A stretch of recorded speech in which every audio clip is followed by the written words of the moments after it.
السلام علیکم دوستانو، نن مو د یو داسې خبر نه خبرو چې تاسو به ډېر زیات حیران شئ. هسې خو په اسلام کې یو سړي ته د 4 ودونو اجازت ورکول شوی دی، خو زموږ خلک بیا هم یو واده کوي. خو ځینو ځایونو کې د ډېرو ودونو رواج هم دی، خو په پاکستان کې خو یو جینی انتها کړي چې عمر یې اله 18 کاله دی او د 2 میاشتو په دوران کې 12 ودونه کړي دي.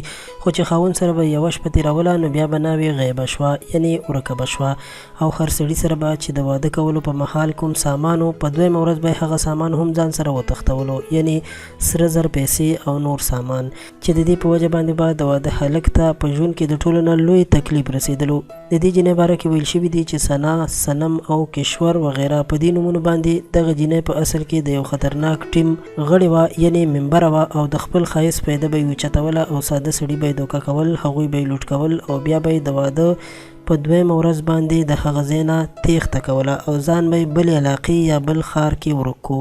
او یوازې دا نه بلکې د ناوې مور او پلار هم جالي او په کرۍ باندې یې نیولي وو. دې جینۍ په یو علاقه کې 100 کسانو سره ودونه کړي وو او بیا ترې نه همدغسې تښتېدلې وه، چې بیا کله هغوی ټولو ته معلومات وشول نو هغوی پولیسو کې رپورټ کړی او د عدالت په چکرونو باندې مجبور شوي دي.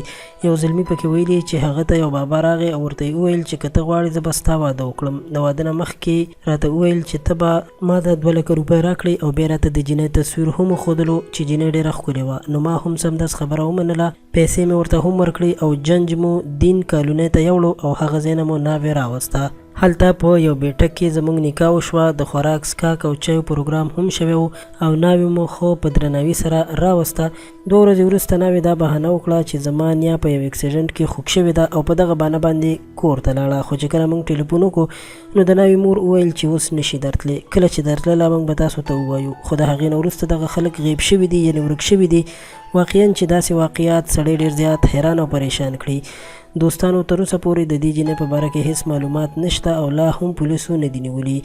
دا ویډیو او حیرانوونکي معلومات تر همدې ځای وو. د ویډیو د کتلو مو مننه کوم، که خوښه شوې مو لایک یې کړئ او خان کلیک چینل هم سبسکرایب کړئ. تر بیا د الله په امان.